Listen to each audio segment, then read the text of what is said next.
So this demonstration is a very simple exercise with red, yellow, and blue. So alizarin crimson is the red. Canyon yellow medium is the yellow. And ultramarine blue is the blue. And this is just a regular piece of paper. And the end result is going to be a grid. So I have prepared a little bit in my well, some of the yellow. And I'm going to start. So it's very, everybody will have a different grid at the end of this. So you just go like this.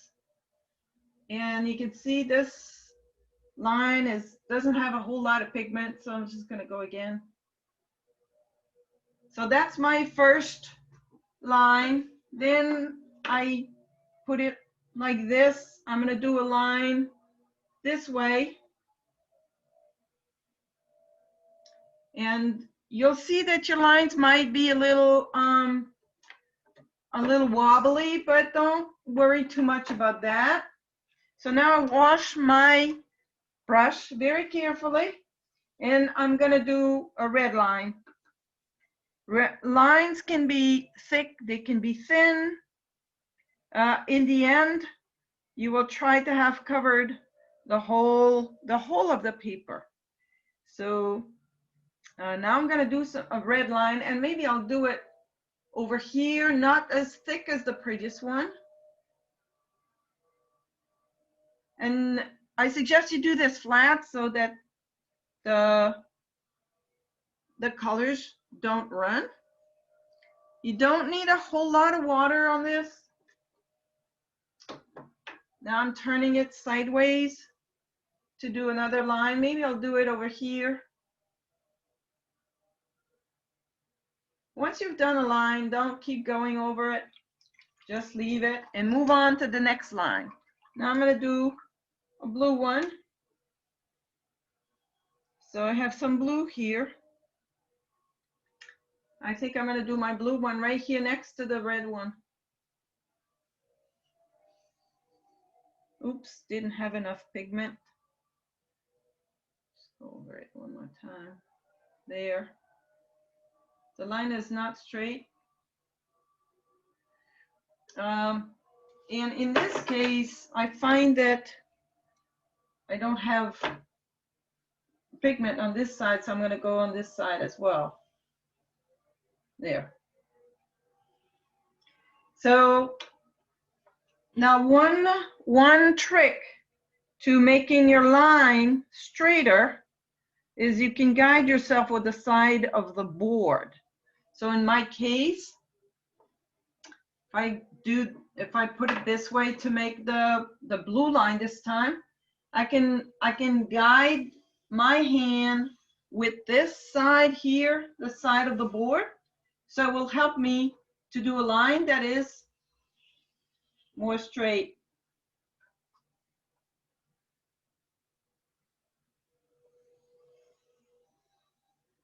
And then just so that the other edge is also straight, I'm going to go like this.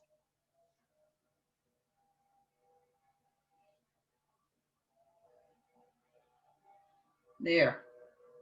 So now I've started, and I should continue until everything is covered.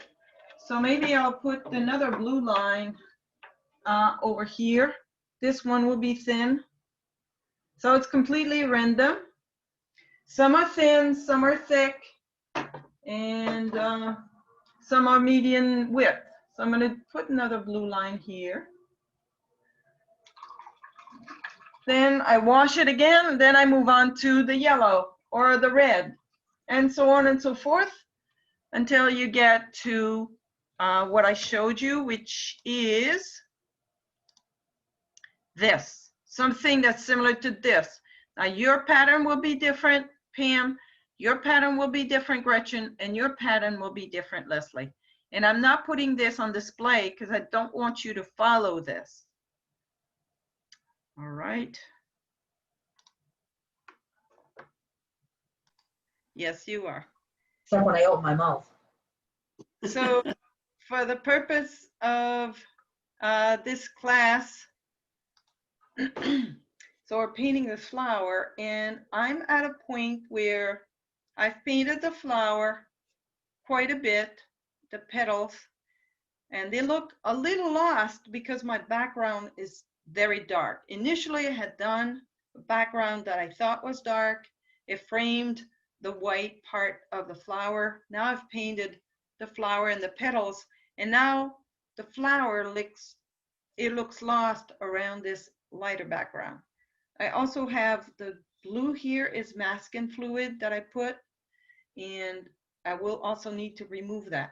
So the next step will be to paint the background a darker mix of green and purple and the violet that I have in the flower.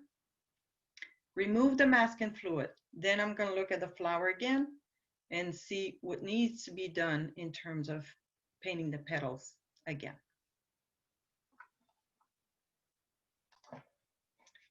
All right, so now that I have almost completed this flower and painted the background dark again, and I've also removed the masking fluid from this part here. Now this part completely popped, and the whole flower pops against this very dark background. And the background on purpose doesn't really have much of any sharp edges, maybe a little bit here and a little bit here. But yeah, I think it's almost finished. I might work a little bit more on the petals, but not a whole lot, because with the dark background looks good.